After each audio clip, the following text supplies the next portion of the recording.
Good afternoon, ladies and gentlemen. Let me begin by thanking Shri Nitin Gokhale, founder Bharat Shakti, who has given me this opportunity to speak to you on this inaugural session of this India Defence Conclave. And that goes without saying that it gives me great pleasure to be here amidst you all. As the lady has said, that I'll be expressing my views on a collaborative approach towards national security. We all are aware that the expanding dimensions of the concept of national security.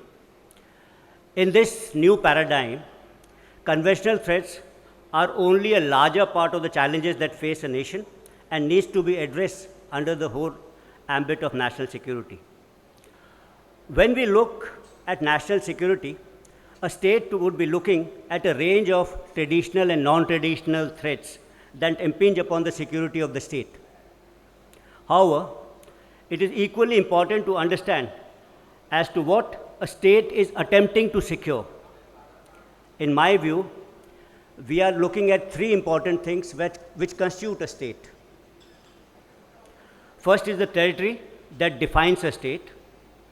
Second is the people that constitute the state, whether they live within the state or outside its boundaries, and the ideology on which a state is based and the values it promotes. In an agrarian society of yesteryears, land was important. Hence, a couple of generations back, the prime focus of national security was probably to protect land. That is, to maintain the territorial integrity of the state. But the transformation from a feudal order to a modern society expanded the concept of national security, probably to protect the ideology and the value system of the state. But if you look at past history, while protecting the land or the territorial integrity or the ideology of a state, that was at the altar of human beings actually, and millions were lost in the world wars actually. But today, people form the most important constituent of the state, and human security, the well-being of the population, has got prominence. Most of the non-traditional threats a nation faces today, like energy security, financial security, ecological or environmental security, illegal immigration, drugs, narcotics, human trafficking, etc., are, in a manner, a larger part of protecting the population and their interests. The expanding and complex nature of threats to the three prominent constituents that form a state, that is the land, people, and ideology, calls for a collaborative kind of an approach.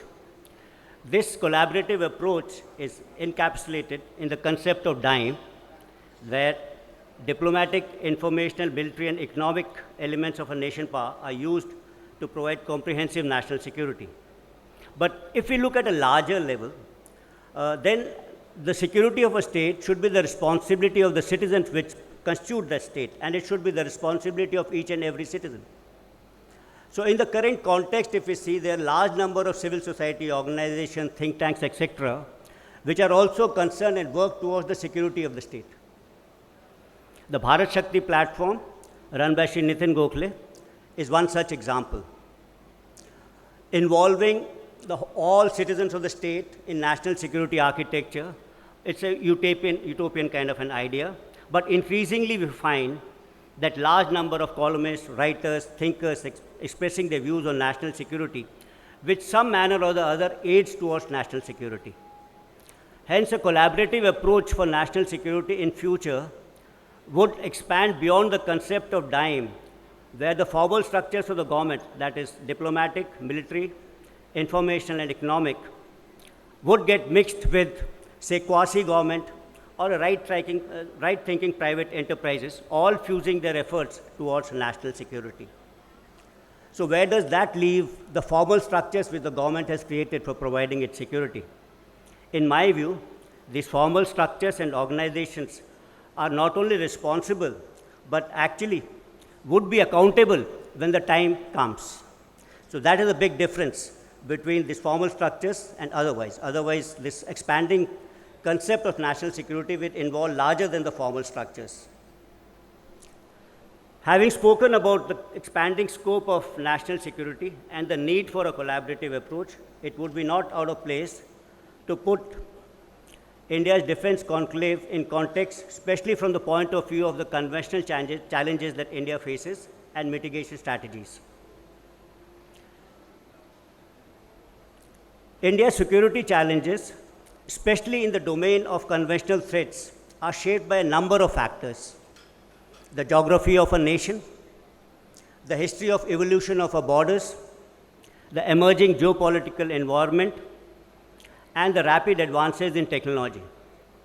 The first two, that's the geography and history, were normally considered as constant in the past. But if you look today, history is being interpreted differently by different nations. And if you look at the geographies, the physical geography as well as the human geography is transforming actually. For example, it could be in Xinjiang, Tibet, South China Sea.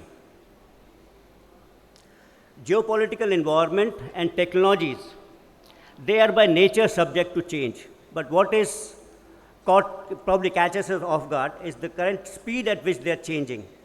Technological advances are ushering in new arenas and methods of combat, which are actually influencing the outcome of conflicts and the larger direction of the course of a war. To meet these challenges may require efforts of more than one nation. This again calls for a collaborative approach among like-minded people and nations. The defense conclave being organized today by Bharat Shakti is probably looking at tangible elements that contribute towards national security. That's the military hardware and its manufacturing.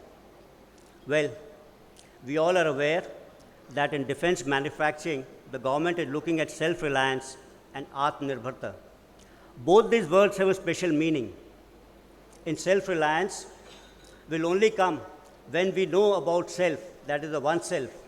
And in Atmanirbharta, the Atma, or the soul of the concept, is the whole concept of actually Atmanirbharta.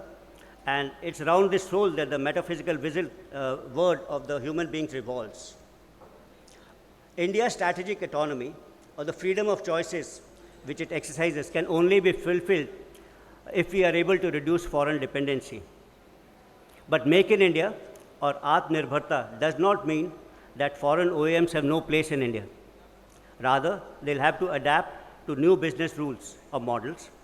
The Make in India encourages not only Indian entrepreneurs, but also envisages establishment of joint ventures between foreign OEMs, Indian industry, whether it is private or government owned. And this would meet the requirements of us and like-minded nations. So these are the three small aspects of a collaborative approach which I thought I will convey to you, and that is towards achieving of national security. And at the end, I would like to thank Nitin Gokhale once again and Bharat Shakti for inviting me. I wish the conclave grand success. Thank you.